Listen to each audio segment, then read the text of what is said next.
That was Wow, no, my bad. Black people surprise me. Whoa. Hey, welcome. We're back. This week in white supremacy. This is our pre.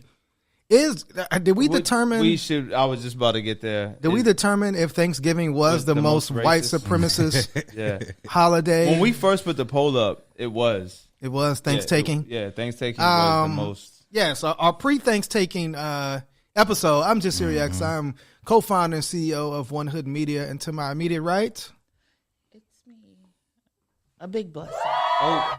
That's both, yeah. Give Miracle both. You know is this the chains day? Everybody got their chains on. Okay, it's like $2 though. So Miracle came out with the Run DMC joint. Okay, I'm feeling it. Yes, it's Miracle. It's good. me. All right, I'm good. That's my intro. Okay. No one messed it up. So. Oh, did I mess it up? Oh, Farouk messed it up. Yeah. Mr. NLS, what's it's up? Your boy, Trouble Never Like Supremacy, Yes. Next Level Shaman, you know what I'm saying? Here to provide some light and love. Light and love. And the opposite of light and love. The full-time supervillain, part-time hater, the supreme Asiatic, intelligently divine. Dark and hate. Man, hate. This nigga lighter than me and darker than me at the same time. Come on, man. Definitely dark side of the force. Definitely dark side of the force. Do you have any of alliterations today? Oh, man, you know. The brutal baritone, the terrorizing tenor. Oh shit! Yeah, man, you know. Oh my god, I got a whole bunch, man. I'm waiting on every week. I'm like, what new one does he have today? No, the one that had me. Which one? Crying. The Don Dada joint. Oh my god. Was it the smooth and irresistible Don Dada? Oh my god. Yeah, something like that. Yeah, that shit was hilarious. The velvet voice villain. Yeah, man. So we have. I guess this is the return episode. The return of the Sith. The return of Everybody's back.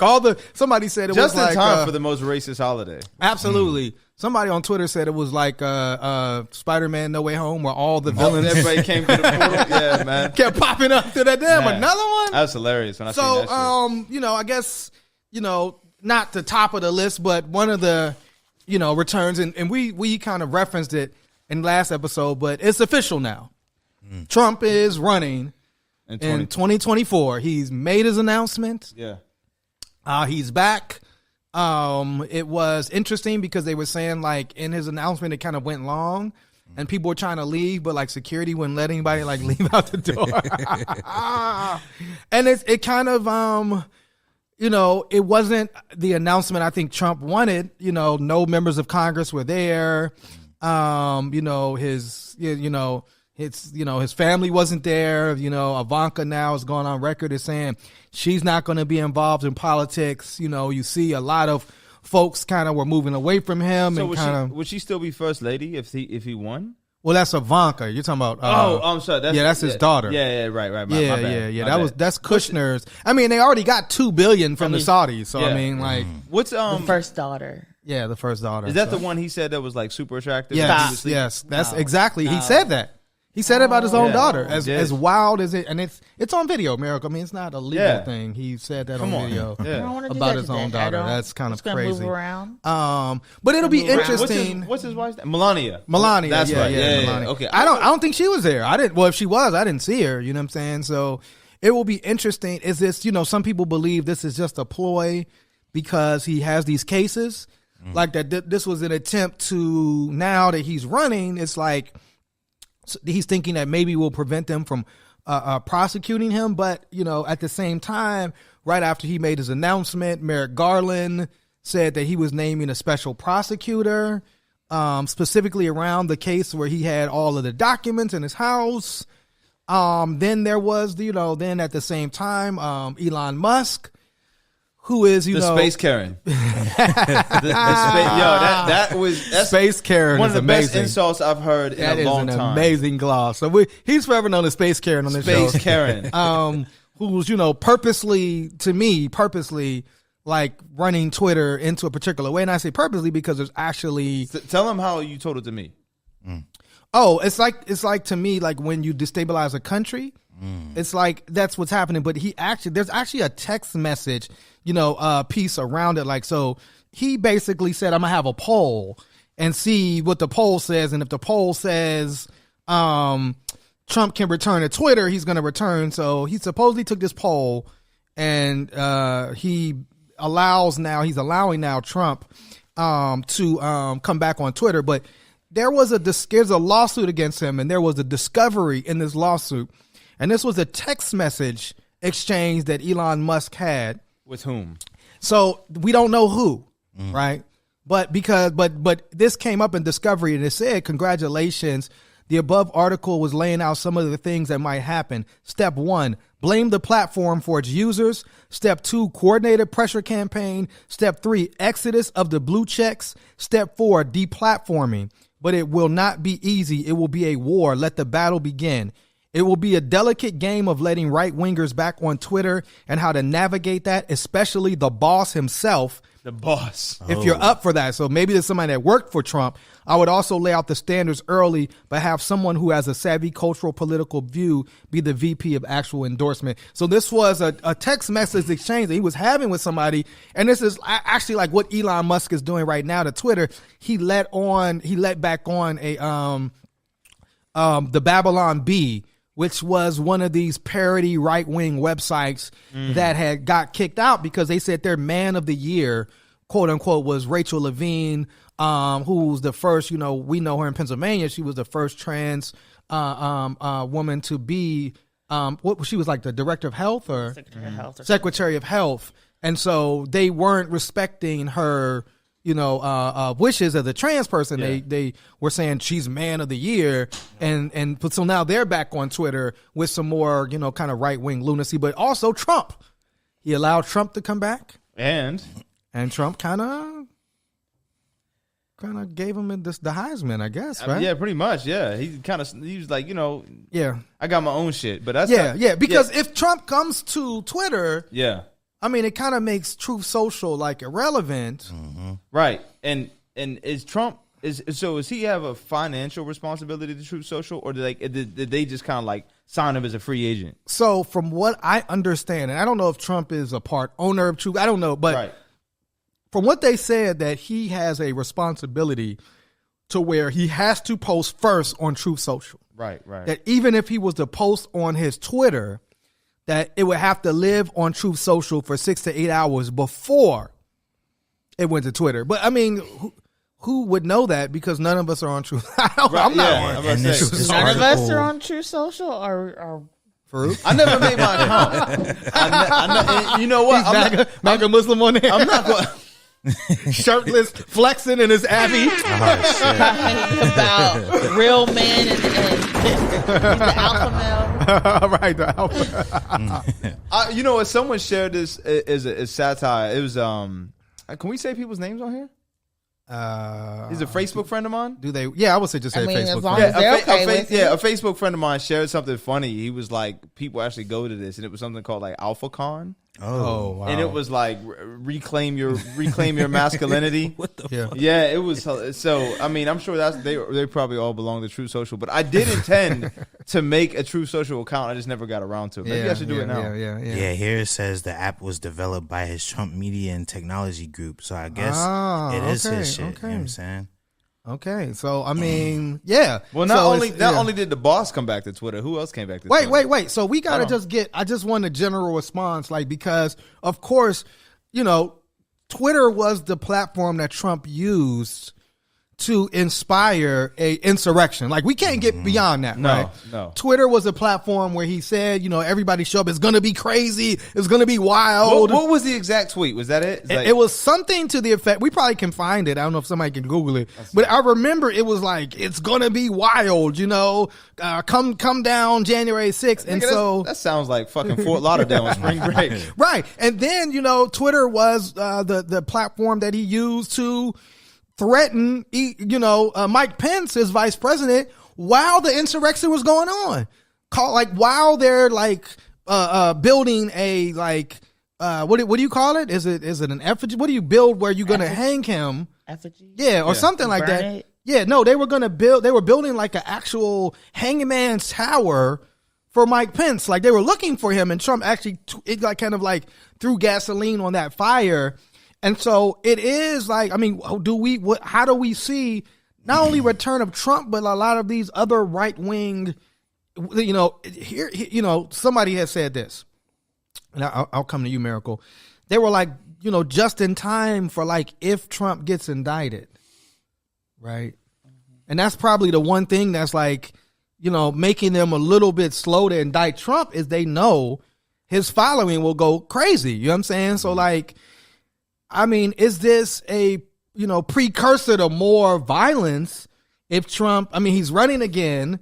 He might get indicted if he loses again. What are you giving me of course it is? I mean, this is America. I just found a tweet. What's the tweet? What's the tweet?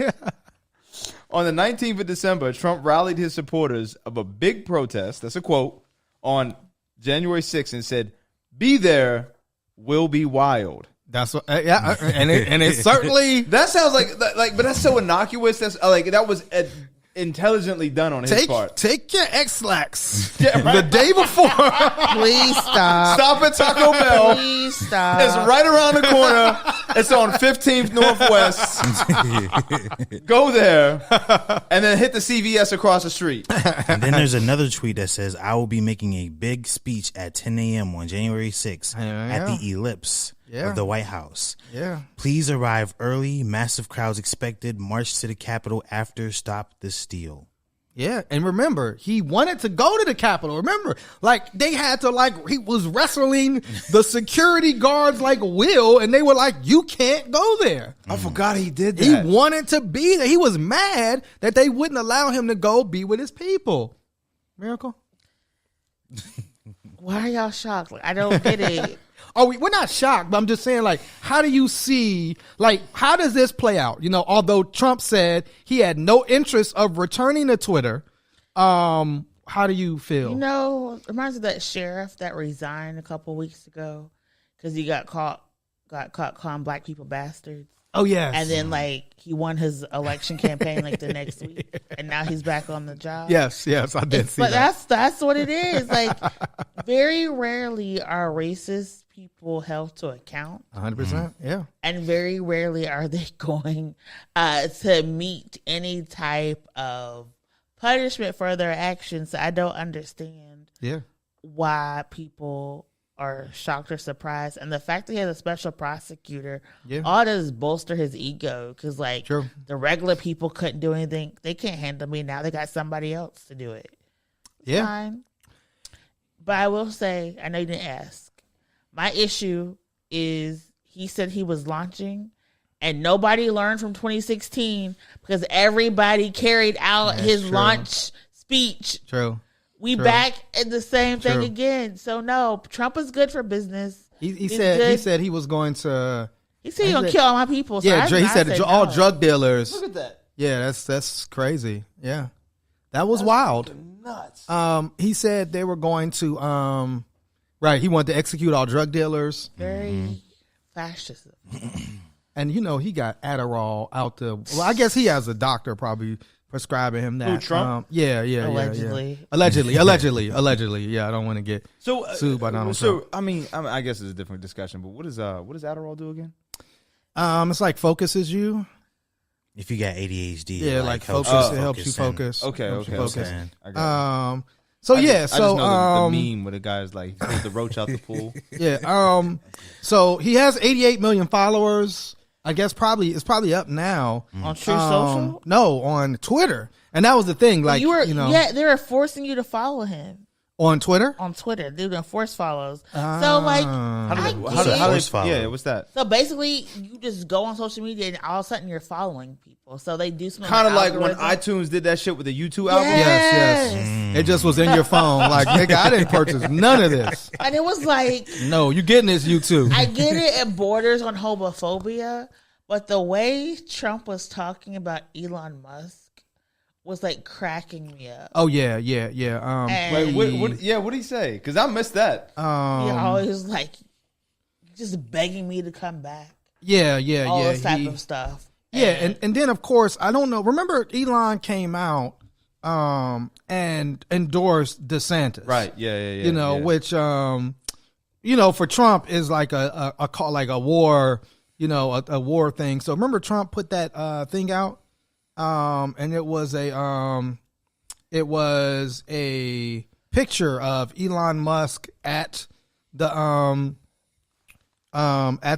White House with him, and he was like, Elon would have got on his knees and you don't remember that? I mean, that's what he said. You know what I'm saying? And it's like, if Elon begs me, yeah. He was really basically like emasculates him like over and over again. Well, I mean, is this a photo? No, it was like a photo, a hilarious photo that he I wish I could find it because I think you have to go to True Social to pull it up. What's the website look like? True Social. Yeah. Look, you about to go there right now for research. For research. This is this is. Please use your personal email for that. Oh yeah, don't put no. This is what Trump said. He said, "Don't use your one-hit email as you sign up." Donald Trump. This was what Donald Trump said about Elon Musk, and this was back in this was July. Because Elon Musk said Trump was too old to run again. Trump said when Elon Musk came to the White House asking me for help on all of his many subsidized products, whether it's electric cars that don't drive long enough, driverless cars that crash, or rocket ships to nowhere. I remember he said that. Without which subsidies he'd be worthless.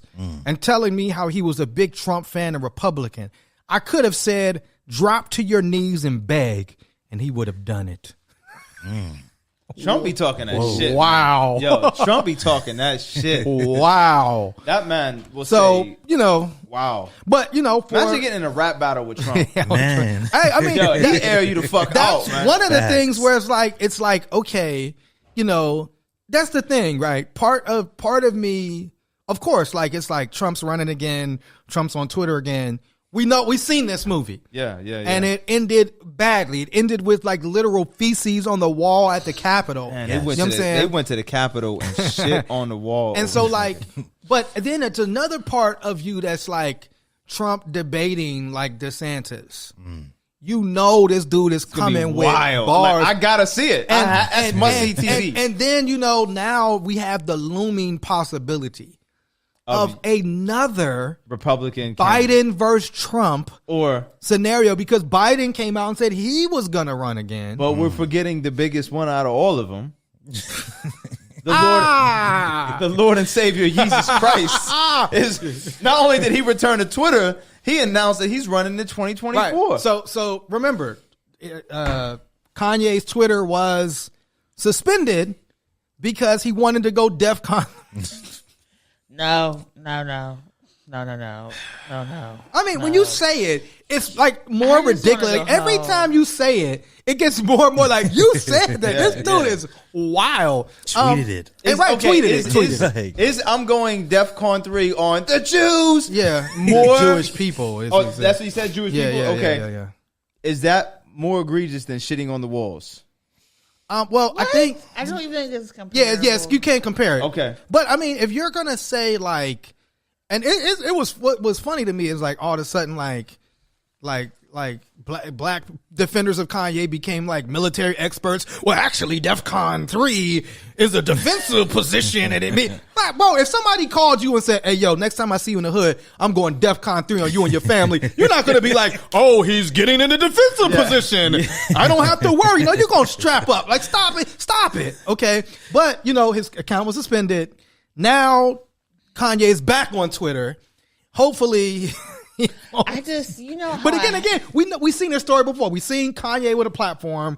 He's kept it up, right? He's kept up the ridiculousness, the anti-Semitic language. Like he's kept it up. Where are we going now? I'll let him get away with it. This streams of consciousness bullshit. Yeah, 100%. It was y'all's fault. Yeah. And by y'all, you're looking directly across the table. What did I do? I didn't.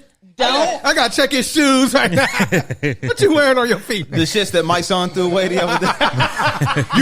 you was underneath the Yeezys garbage. right now? No, he doesn't have Yeezys. No, he has Nikes. You know, my son, and that's our brother. We love my son. Yeah, I love my son. Is on some, don't mess with Nike at all. That's his campaign. The milk's gone bad. And my son was throwing some good Nikes. He had like them cherry 11s. I was call him and be donate those, brother. No, he said, this is what he said.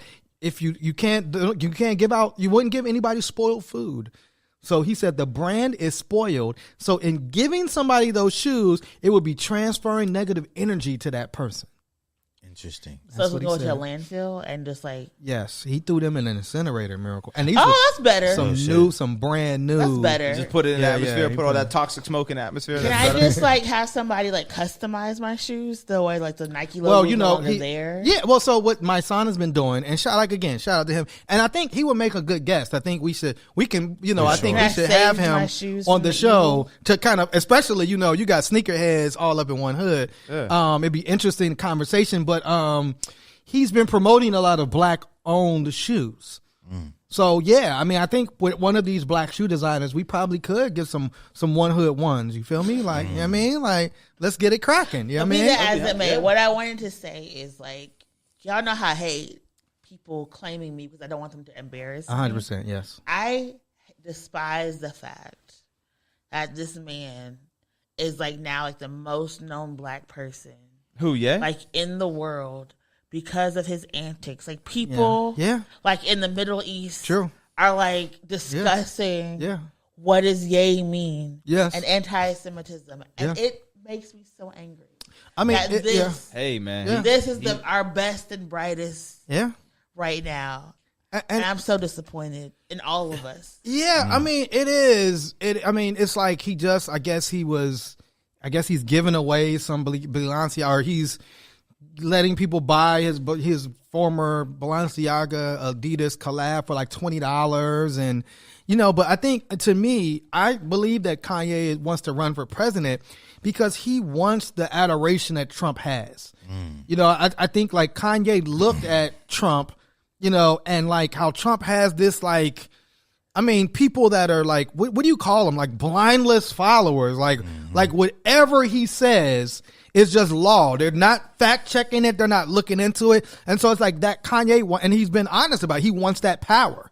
He wants to be in that power position. He had said, isn't he the same nigga who said no one man should have all that power? Oh, but remember, in one of them interviews, he said, I look back on that song and I hated how I wrote it. Yeah. Wow. His own music is like dissing him. You know what I'm saying? Like the music that we love, if you get into it, it's like dissing him. But he did talk about that. He was like, I listen to Power now and, I hate the song and I don't like how it sounds. And so, but he wants like, he had said in one of those interviews about how he feels like that heterosexual white men are the most oppressed. And he said the reason that he's talking about that is because he wants their power position. He like literally said that. Like he wants to be in that position. And so to me, that's why he's running for president. He's hoping to kind of build this following of people. And he's already started really that are willing to defend any of the ridiculous things that he says that you can kind of break down in like 30 seconds. But so with Trump. Trump says mad ridiculous stuff. It's totally false. You can show people like the data and the facts and they're like, yo, nah, man. JFK's alive and he's over here and he's going to be Trump's VP. And then you just start to be like, yo, man, like people are really not very intelligent. I'm going to just go. Observably stupid. Yeah, 100%. Observably stupid. So what are y'all, I mean, I guess, you're by far. What? Are you part of Kanye's cabinet? Are you going to be a Secretary of Hate? What are you? Hey. I'll be Secretary for Kanye. Yeah, I'll be Secretary of Defense. Would you? No. No. So I mean, how do you see like what Kanye is doing right now? His potential run. It's laughable. It's laughable. I didn't know that he said that bit about white heterosexual men being the most oppressed. Yes, I'm not surprised, but I think that's a very disgusting statement for Kanye to say, specifically with black daughters. Yeah, and sons. And sons. Yeah. Like. Yeah, I can't. You can't defend him anymore. He's indefensible. Well, I mean, unless you're Candace Owens or unless you're super conscious. So here's the question: is Candace Owens married? Yes, to a white man. Yes, absolutely. Yes. That satisfies. Who apparently does not. Going to ask. It apparently does not like any type of seasoning of black hairstyle. Yeah. No. She does not sleep with a silky on at all. 100%. She doesn't know what that is. No. How dare you bring a bonnet into my bedroom? Got no satin pillows, no satin sheets. There's no Cantu or anything shea butter related in her house. And I mean, then you think like you have this guy Milo. I don't know how to pronounce his last name. You know how do you pronounce his last name, Miracle? Antetokounmpo. I don't try to get white supremacist names. But he's right, something like that. But a white supremacist. He also worked as an intern for Marjorie Taylor Greene and is working on her campaign. Yiannopoulos. And now this is who Kanye is around now. Yeah, he was one of the guys. He got famous. He came from like London or something. Yeah, he's English. Yeah. But he's one of the people who's like a free speech enthusiast, and his free speech happened to be like saying like anti-black slurs, 100%, yeah, outing queer people. And he said he's reformed gay, right? Now he has a husband, but he said something like he said something. I don't want to get into it, but most of these alt-right folks are gay. And it's a whole other type of self-hate. Yeah, like Peter Thiel, who is like Peter, the guy here from Pennsylvania with the long hair. I'm not down the Stop the Steal dude. Ali, right. Yeah. Who was also friends with Milo. They're like, it was like a little queer. It's weird. Friend group. And they all decided to like use their powers for evil. Yeah. It's super weird. I don't get it. I mean, it's a very multicultural way of looking at fascism and expanding white supremacy. True, 100%. But I'm just not there yet. Is this like a clever ploy then by them to say, hey, you can't call me racist because I work with Kanye. You can't call 1,000%. You know what I mean? But that's the thing.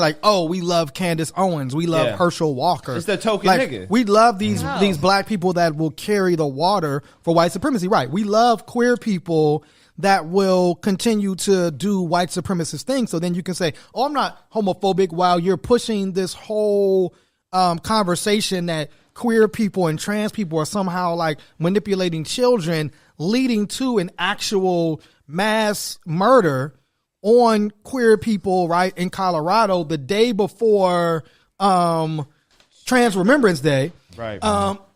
But then you'll say, oh, well, no, I'm with Milo. I'm with Ali. I can't be homophobic because I have these like self-hating queer people around me. So let me ask you this then.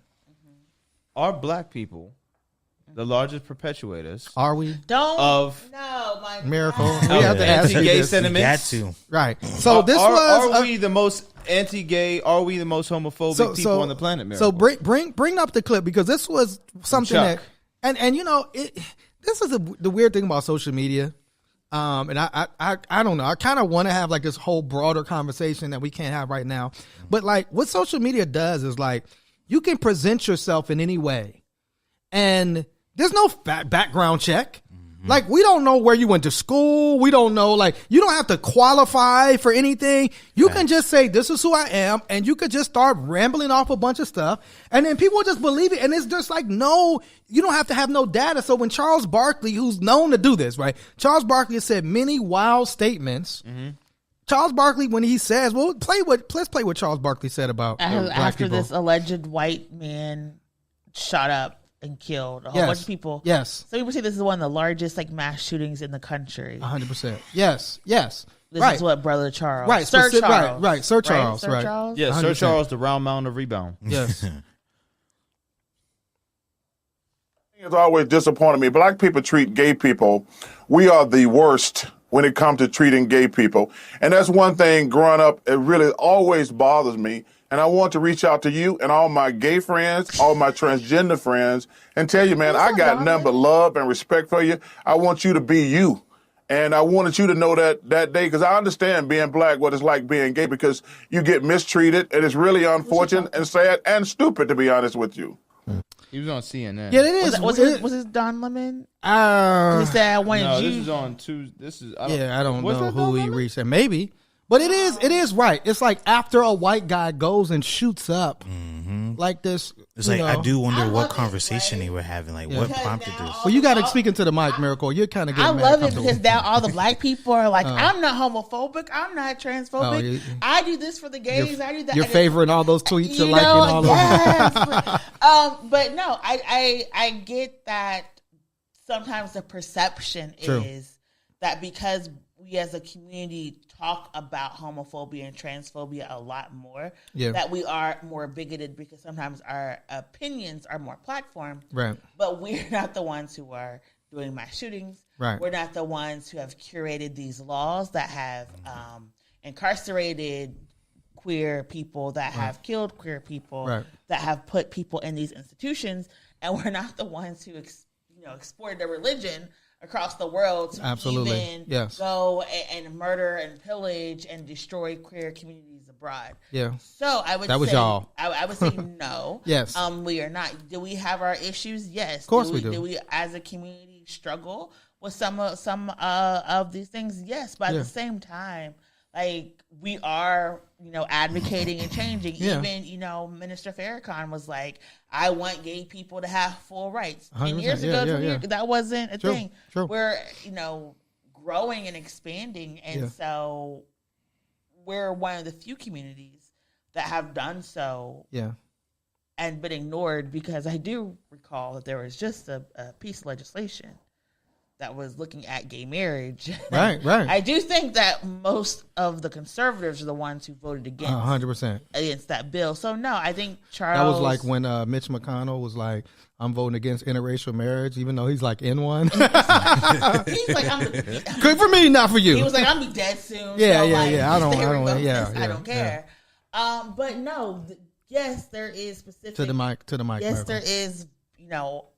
Homophobia, transphobia within the black community. Yes. 100%. We're dealing with it, but we're also trying to learn and engage and love and pull through. Now, Boosie don't represent all of us. Forever Boosie, there's a D Wade. Yes, that's true. Right, absolutely. And Dwayne Wade has come under tremendous fire, for allowing his child to be themselves, you know what I'm saying? And it's like, I forgot about that. You know what I'm saying? In the midst of all of this violence. So it is.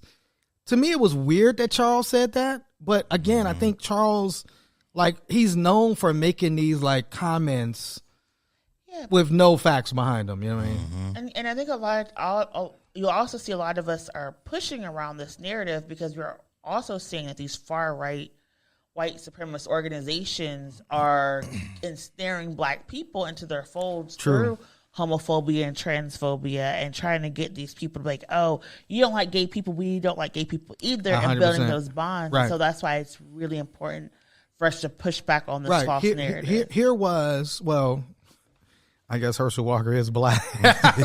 Because Herschel Walker just came out with this commercial with this, swimmer. Like she had to compete against Herschel Walker played football when the helmets were soft. His egg is scrambled. That's the best I job. can listen to this nigga, man. But I'm just saying, he just came out with this commercial, hey, this swimmer was forced to compete against a quote unquote a man who was a trans athlete, and it's like that's your plan, for helping Georgia, you know what I'm saying? But growing up, usually everybody played together, right? In the sports where you're kickball, softball, whatever. Yeah. It was normal for everybody to play sports together. 100%. And so for me, I think it's really funny when people try to do all of this stuff with transphobia. Yeah. When at the end of the day.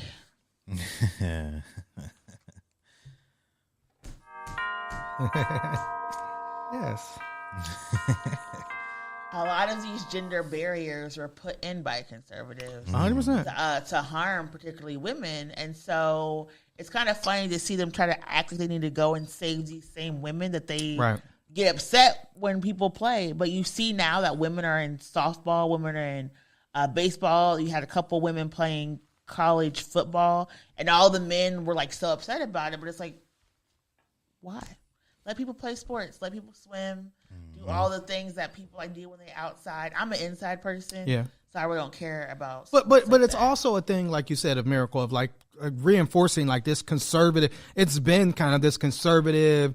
People like, we talked about, Steven Crowder and his, racist, white supremacist, Matt Walsh, like these individuals that were like on this whole campaign as if, trans people are somehow like destroying children's minds when, you just had somebody go to, one of those school board meetings and say like, I never got abused at a drag show, but I was abused several times in church. You just had something come out about in Baltimore. It was like 150 priests that were accused of, touching children in the Catholic Church, but nobody's seeking to try to, to take down those institutions or those individuals. And so that's fascinating. But then I also say like, name one collegiate swimming champion in history. Besides Michael Phelps? Women. Collegiate women's swimming champ. Just name one. Of course, they don't. You don't care about women swimming. You don't care who is competing and winning the title. You know what I mean? Like, come on, man, stop this, man. You know what I mean? I do have a comment about Charles, because he helps me to think about like what coon behavior is and define it for myself. And I think like he's creating his own narrative, Joe. You know what I'm saying? So how I would define coon-like behavior is when you realize the ways in which Black people are acting out of conditioning due to systemic racism, homophobia, and, patriarchy, and you try to pin it as though it's our fault. Right. It's like we learned this from somewhere. This 100%. Is learned behavior. 100%. You know what I'm saying? This is coming from a system that has systematically made people think in these ways, but you're saying, oh yeah, Black people are just homophobic. That's just them. If we want to talk about white supremacy culture, we have to talk about what we're doing in our own community. 100%. It's like where we get it from. Right. That's such a great point. And it's like, just speak for yourself. Facts. You know what I'm saying? Like, it would be even more powerful if I'm sure that you were homophobic in the past, Charles. Yeah. Like, speak about your own self and your own growth. Don't try to put that all on Black people and try to speak for all of us as if we're the biggest haters, man. Get out of here with that. You know what I mean? Yeah, I like to hear, like, how did he feel about Dennis Rodman? Right. Back in the day. You know what I'm saying? Well, speaking of... how have those feelings changed, if so, you know? Speaking of basketball, we had another return. We had a return to the court. Man. Play my brother's song. He had a royal protection. So Kyrie, Kyrie, apologized again. I don't know if he completed the 6 steps that the Nets had presented him. I said we should have done our racist rehab. For Kyrie? We should have, and then we could have pitched it. Yeah, that's true. That's true. I mean, you definitely were ahead of the curve with that miracle. But Kyrie and Joe Tsai will have to do some of that too. You know what I'm saying? If you coming to us. But Kyrie was finally, he retook the court. He did it in Brooklyn, and some brothers showed up in support of Kyrie. The Qs. And when I say no, they came up barking and playing Atomic Dog. Doing them nigga monkey shuffles. Oh, shit. Hey, don't disrespect the Qs. Okay, now. Frieza. You know what I'm saying? Don't disrespect the Qs.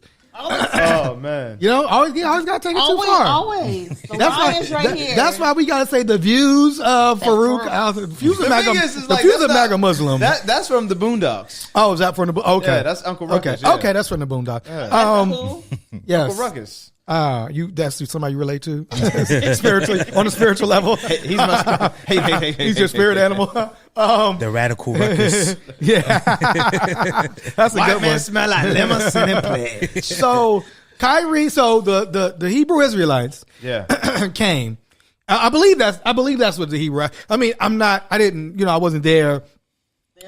That's who I'm assuming. Yes. Oh, it was the Hebrew Israelites. They had start casting spells. They came deep. They came like 500 deep. They all were dressed in purple and gold, I don't know why, because it's the Los Nets. Angeles Lakers. It's the Nets. I don't know. Maybe they want Kyrie to join. Purple gold is a sign of royalty. Oh, okay, that's what it is. Okay, but and they were like in military formation. They was in rank, and they were so like and according to people that were there, they were also handing out literature that of course probably was anti-Semitic. I mean, according to I didn't see the literature. That's what was reported. So, Kyrie didn't know this. As far as we know, imagine getting in a disagreement there with them niggas. Like, hey, oh no, over. But just imagine if like you seen that formation and then like they all stepped to the side and like Kyrie came out the middle. I'll be like, oh shit. Oh no, Kyrie got an army with him. I found my people. So, I don't know if you want to play. They asked Kyrie about it, and I thought Kyrie again. Like, I thought Kyrie handled it very well.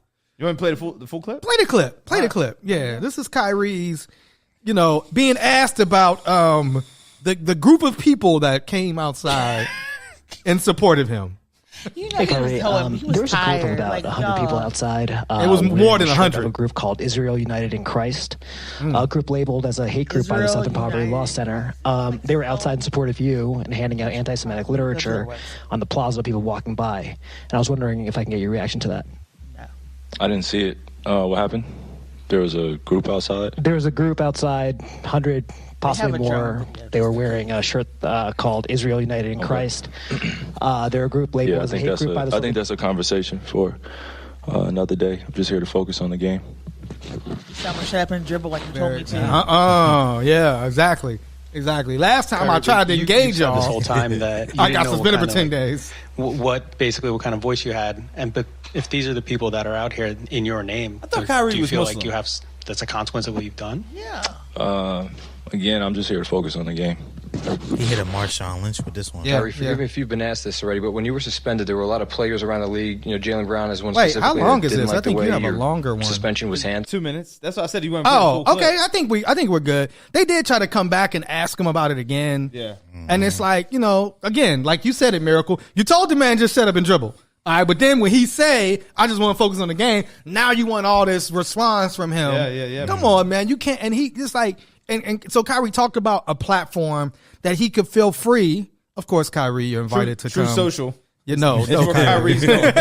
Kyrie's gonna be on there. We would love to have Kyrie sit down and ask him some questions. But I think that's the thing. We don't know what Kyrie is. I think he's searching. It ironically has a hat on that says Organic Negro, but it's Negro, like GROW. Yeah.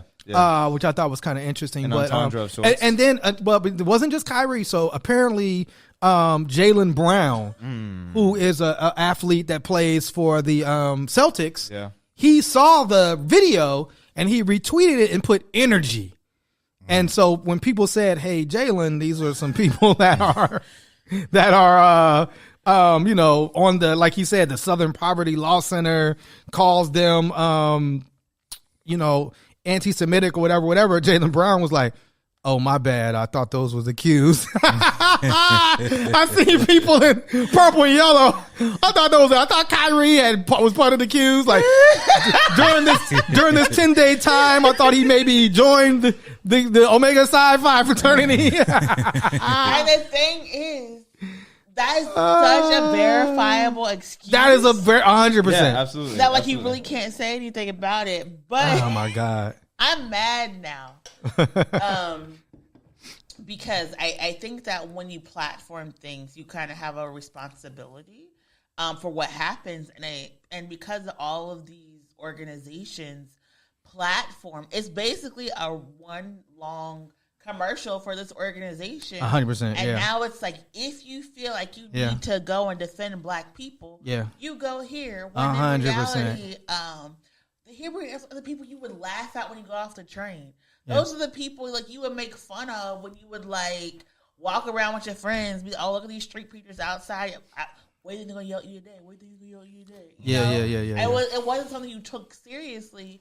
And now, because of this controversy, this is now like a legitimate group that people want to learn more about. I don't think so. Yeah, the non-Blacks are like invested in. Really? and finding out about the United Church for Christ. Yes, and it's like, bro, these are the people you just get your oils and your incense from. And they yell at you. Now it's like people are like, I'm afraid of this group. I'm gonna tell you what's one of the largest terrorist groups in the country. Come on now. And I mean, like, that's a reach. Yeah, that's a reach. That was a reach. It was funny because Jaylen Brown said, I thought they were stepping. I thought it was accused doing a step show outside of the park. That's such a good response. Now the Q's got a He got a black publicist. But this is a very good intellectual property. Oh, is it? Claim that they don't own black, purple, and yellow. They could. They could actually. They're going to sue for copyright infringement. Change their colors. Well, they're going to have to. Could you imagine? The Q's, I mean, hey. Especially if the Q's will scrap with you. That would be. They are. We don't want to see black on black crime. The Divine Nine does own all of their branding. Oh, okay. Yeah, that'd be so funny. They have a legitimate argument about the soiling of their reputation. Oh, wow. Yeah. And nothing but bougie blacks hate than somebody. That is true. That is true. Not to say all Q's are bougie. I think like it's all that Q hate coming on. My uncle's a Q. My cousin. Yeah. Oh, you hating all? I think all of it's corny. The Q's are my favorite. Like that oil. Yes. I mean, I rock with. Just like you said. I mean, the Q's do a lot. All of them do a lot of community stuff with the group. We work with everybody. We one hood. We work with it. I mean, obviously, Farouk won't be there the next time. Next time we show up I'm not mad at him giving back. I just, it's just not my ministry. Yeah, but I would like for all of these organizations to take a little bit of a turn from hating a group of people. Yeah. To actually serving the community. Right, because you said all those black men out there and not a single homeless person was fed. Right, no big bags for not a single book bag was given to a child. Man, not a single turkey for a family hungry on Thanksgiving. Right? I would have liked. I hope that this anger and this rage and this embarrassment from slavery kind of turns people into giving back and building in their community. Well, I think it's fascinating though, because it goes back to kind of this where I feel like a 90-year-old man. It kind of goes back to this internet world. Like if they got together 500 people and gave away stuff in our community, would have been no media coverage of it. But that's a fact. That's a fact. Understood the moment, and they were like, "We're going to line up outside." And because they did that, they got more coverage and conversation, people knowing about them. We done seen the rap video, whoever the rapper was, he was going. This Saturday, will they always be out? Their chest gonna be puffed up a little bit. Listen, them niggas gonna come in floating. If I see y'all downtown on Saturday, y'all better have purple and yellow on. I'm just saying. Right. I mean, y'all gotta stay on brand. Is that only special? Oh, my fault. I don't know. No disrespect. Otherwise, they dressing like Lord of the Rings. A couple of my friends are Hebrew Israelites. But the Lord of the Rings are black now, so. And I'm always fascinated, and especially because I'm like, why? But they on the weekend they observe the Sabbath. Their holidays are on Saturdays. They do a lot of the Jewish. Right. So if their holiday's Saturday, why are they outside yelling at people? That's how they do. That's their ministry. Isn't that work though? No, brother. It's getting people into. It's different. The 2,000 people that get to go to heaven is trying to find some of them. I don't want to disrespect nobody's religious belief. They can fight, friends. Yeah. I don't want to disrespect nobody's religious belief. But again, I think that's the role we're at now. Unfortunately, they got that attention because they were like, we're gonna come out of Barclays, and what they should have done.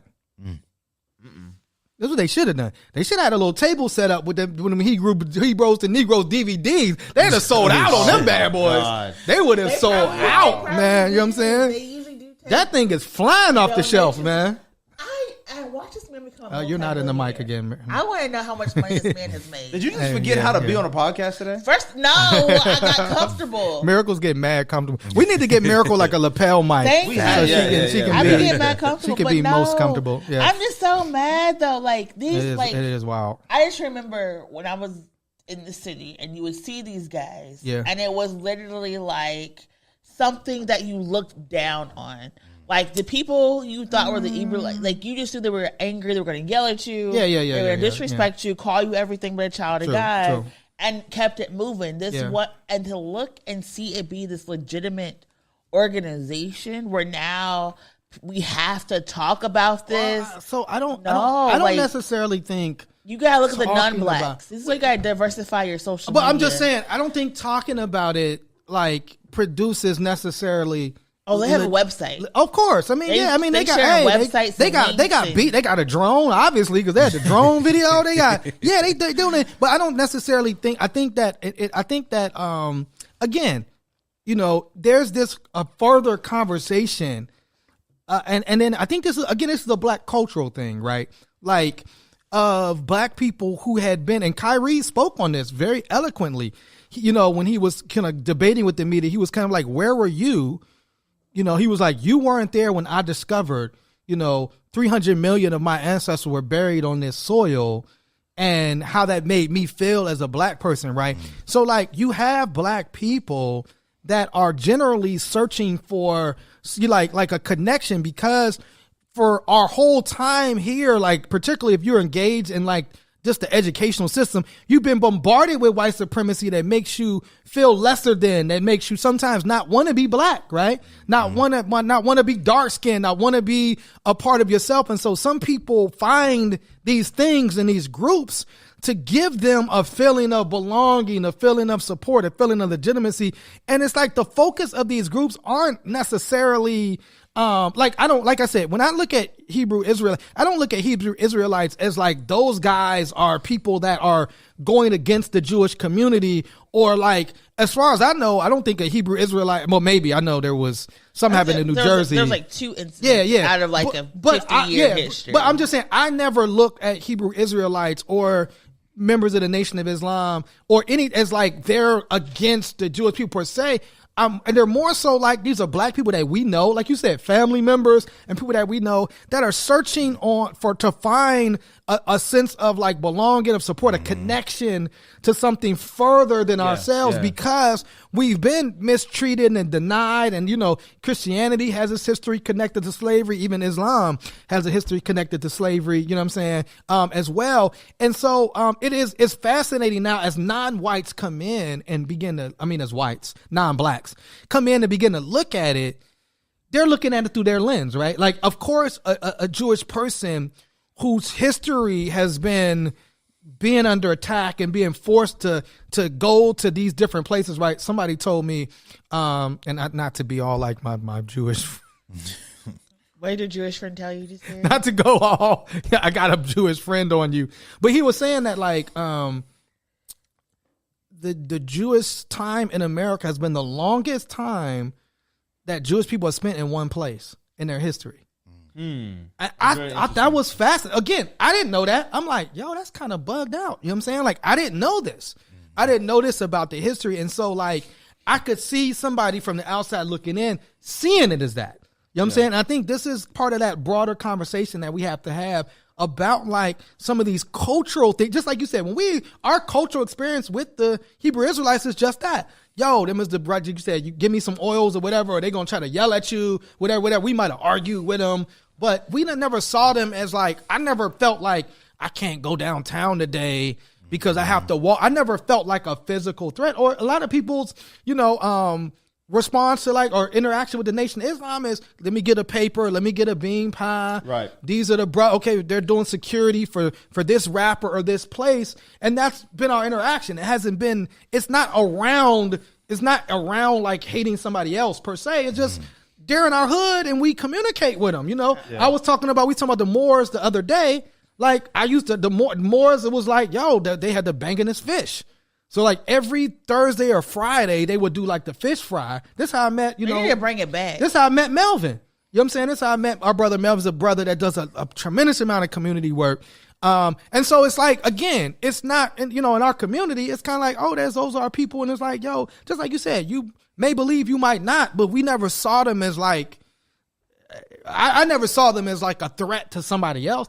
But like you said, I mean, that was the most Hebrew Israelites I've ever seen in one place. There was 500 of them. It's not like, come on, man. Like, they don't got no army. We talk about what was like the curse of Ham, right? Yeah, the Hamitic curse. Yeah, and we talk about like that's why black people go through everything. Yeah. No one talks about that as being violent and anti-black. No one talks about that as being traumatizing to Black people. Right. It's just something that we're taught in Christianity, like Black people suffer because y'all descended from Ham. Ham looked at his his naked daddy when he wasn't supposed to, and now y'all gotta be cursed forever. Yeah, it's just like a statement of fact, and you move on.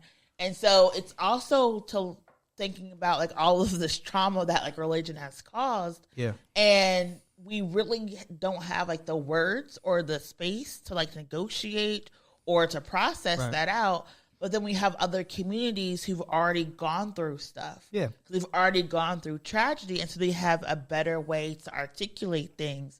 And so it's just like very fascinating to me because I when I look at the nation, I see safety, right? Yeah. I know that like especially with abolition, you call the nation when there's domestic violence. Right. They come and they'll take the man out the house. They'll make sure the woman has food and money paid. When I was at Michael Brown's funeral, because of how Michael Brown died, he was killed by a police officer. They didn't want police inside the funeral. So, but you have to have security. So they got the brothers from the nation, right? And that's oftentimes how we see it. But then again, and then the Miracle Black, but it's like, we just saw like the Proud Boys and what are them other dudes? The Oath Keepers. Yeah. Go to the Capitol. Shit on the walls. With like, some had guns, they had shit to grenades. Zip ties and they had zip ties, right? And they didn't have toilet paper. Right. They threatened Pelosi. They threatened Pence. It's trying to make a joke. I'm trying to be serious. You trying to make a joke. But I'm saying, and it's like, that's almost like looked at as like, oh, that's not that big of a deal. To these Republicans, it was legitimate political discourse. That's what they said that. Legitimate political discourse. What the fuck? Like for me, when I look at the nation, the fact that it's unarmed, right? The nation's unarmed. The Israelites are unarmed. Yeah. Most of these Black radical groups are unarmed. The mind is the weapon. Yeah. And to see it, right? That's like Penn's mighty in the sword, man. But to see them be compared directly to white supremacist organizations that are armed, that have rape threats, that have murder threats, that have kill lists. Yeah. I personally struggle with that. Even though I understand the wording and the verbiage may be the same, to me it's like the actions of white people are not only put on Black people, but also equalized to like Black Thought. So remember when Black Thought did his freestyle? Yeah. And people were tweeting on social media, and then everybody was mad that like Black Thought was he been doing that. Was trending, and they thought they were talking about actually Black people. And it's the idea. Oh no, I missed that one. Yeah, I didn't know that neither. Yeah, but it's this idea that like Black people thinking and organizing is seen as violent, risk 100%, than actual white action. 100%. So people will dismiss white violence, and then spend all of their time and emotion and energy to because niggas like Charles Barkley, like saying what he's saying. So like I think that's such a great point that you made, Miracle. And I think like as we have these further discussions, these intercommunal discussions that we hope to have, and I think that we can kind of look at, how that looks in 2023. That's part of the pushback that we have from, in terms of some of this stuff. It's like, nah, like you're not going to try to put us in the same category when it's not the same history of like real violence. When like the KKK and these organizations, the skinheads and the Knots have done like real violence. You can't try to elevate us to that same level. Right. But oftentimes we do see that happening, and that's a broader conversation. We got 5 minutes left. We haven't done our Sound of the Police in a while. And we got 2 wild police stories. Did you want to do you remember what the That's the sound of the police. That's the sound of the police. It's not like we haven't done it that because we didn't have stories, right? We usually just, go too long. But these 2 stories, I think, are worth a conversation. Mm-hmm. The first one was, a Black woman is going out to her car, and she's noticing that, that somebody keeps putting trash on her car. Like, man, what's happening? Why does somebody keep putting trash? She set up a camera, and lo and behold, what did she see, Miracle? A Omaha police officer putting trash over her car. Why was this police just harassing this Black woman for no reason? Now, this officer has since been allowed to resign, but he's probably because they go and be on some other force and throw trash on somebody else. Isn't that a wild ass story? He was her neighbor. Is that what it was? He also had to leave. Oh, he had to leave the apartment. Oh my God. But yeah, could you imagine like your neighbor who was a police officer is like harassing you? Right. I mean, it happens all the time. Yeah, true. I mean, this is yeah. I mean, that's a reality. Lived in the same apartment complex, and she then it's recorded him. Yes, she and recorded confronted him and put it on social media. It's like and just let film the cops, people. Film the cops. Please at all times. And then the second one, and maybe get a. I know, maybe not. What's the camera that you can get that don't go right to the police? Is it the Google Nest? I think so. Yeah, get you a Google Nest and put them outside. Yeah, put them outside of your stuff. I got to get that. I need to call Manny to my house and have him do full security. The ring goes straight to the FBI. Yeah, the ring does go straight to the police. And the other story. Other story, which is fucking nuts. It's nuts. An Indiana deputy's gun discharges and shoots a student in the classroom. Why was that deputy in the classroom? Because they were doing law enforcement vocational training, officials said. What does that mean? Wait, is the student black or white? Do they say if the student was black and white? Hey, nigga, oh shit! The black child came behind me too quickly. It does not, but it does say the Indiana State Police said Deputy Tim Dispennant, a 19-year veteran of the Vermilion County Sheriff's Department, had been placed on administrative leave. It says during the course of instruction today, they were going through some drills. And what does that mean? And during the course of that drill, the deputy's service revolver accidentally was discharged. A revolver? Hitting one of our students. Revolver? And not even a gun with a safety, a fucking revolver? So do you know what a these loaded revolver? Are? You know No, break them classes down for us, Miracle. So classes, result of all y'all black people marching and demanding change or defunding the police. Yes, they said we're going to indoctrinate these kids. They now require mandatory classes in high school and middle school level. Oh my God! To teach you what to do in the event that you are stopped by a police officer, so you know how to be respectful and engage the police and you might get a bullet, so that you don't get arrested, or if you get arrested, you don't get beat or harmed or murdered. Let me teach you niggas how to act when I put the cuffs on you. That is not only put a slug in you. What are you talking about? That has been the systemic response for a lot of school districts when it comes to police violence. Have police come in and walk you through it. And this is just another reason why this shit does not fucking work. And when we say like we want, and when we say like Paw Patrol, and when we say we want police out of the schools, this is why. Like they weren't even there patrolling the school and shot somebody with non-life-threatening injury. I'm off this. I'm so off this, man. That's the note we have to end this on. A police officer went to someone's school and shot someone's child. The end. No, that is not clickbait. No, that is not clicktivism. That is really what happened. Yeah, that is kind of wild. You know what I'm saying? That is kind of wild. So, so I guess we can end there. I mean, we have a bunch more stuff that we could talk about. But we'll end there. Do we have as we'll grab a book from the we've done 100 episodes. Right? We always forget to put a book on but I will say for our activity Transuniting, which is a black trans-led organization, is providing meals to people on Thursday. So if you go to their social media, it's like dope on Thursday. Okay, cool. You can sign up to get a free meal. You can also sign up to volunteer. You know, if you don't observe the holiday, you can sign up to volunteer and transport meals.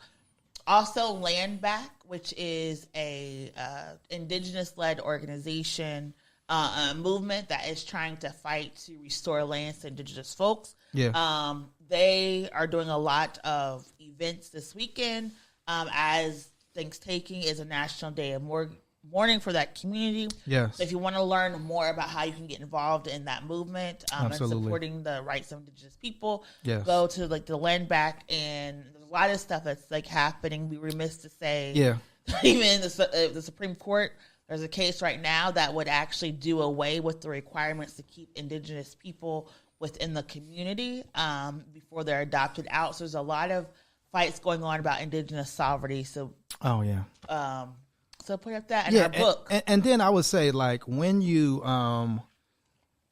prepare for, if you're going to spend any time with any relatives, just print out your data. Like, make sure you have your arguments. Get your stat sheet. Print it out. Get your make sure maybe bring some like flashcards.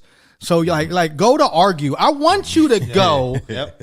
And particularly if you're white or non-black and you have racist family members, go ruin that all whole that shit. Ruin all that shit. Eat the food, like get you a to-go plate. Maybe have the to-go plate ready, like before you get into your argument, and go in on your family or racist family members. Like, we need that. Play the Charles Barkley clip if you're black, and be like, so what do you think about this? Before we get to our book, is Charles right? You know what I mean? Saturday, 12 o'clock.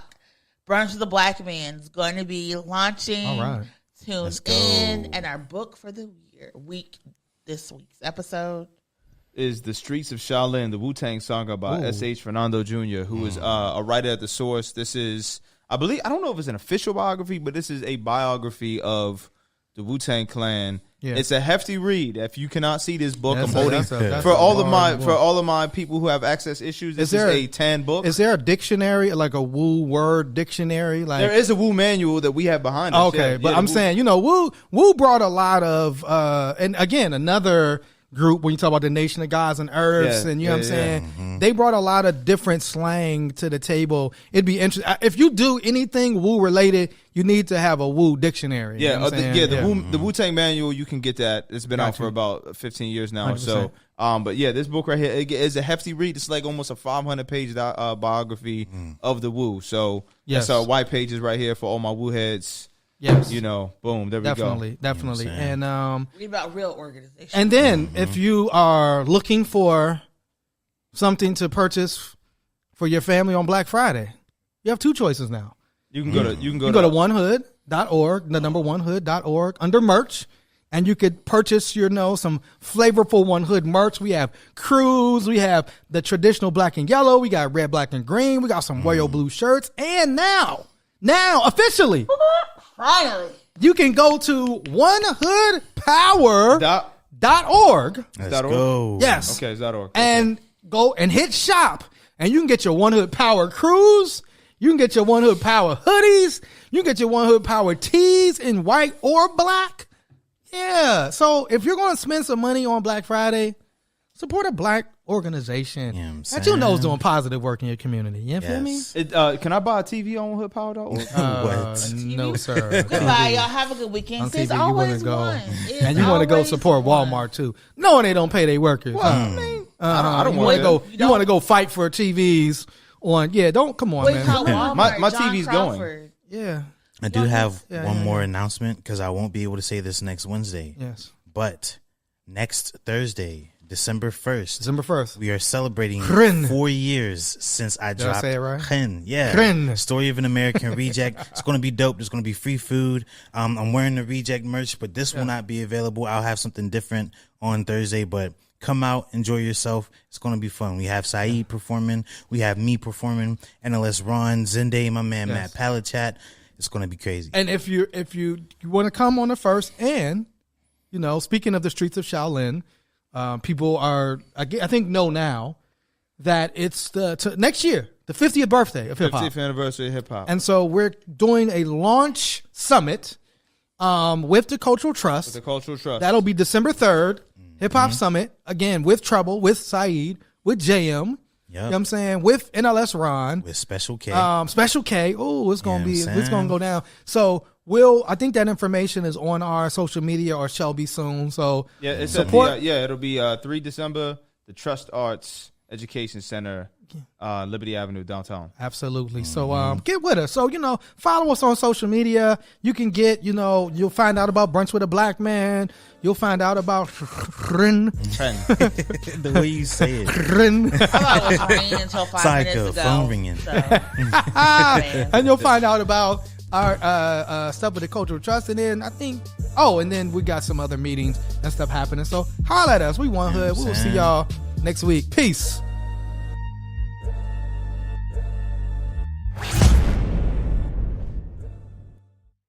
Welcome to the whitest house. Slave souls haunt the halls when the light is out. Except the blood of the poor and the way they mouth. The last gas of a world that is dying out. Welcome to the whitest house, where every room is a tomb that they lie about. Where you can put your filthy feet on the finest couch, and for the right amount, you can even buy it out. That's the essence of your entire political identity. You might be a white supremacist.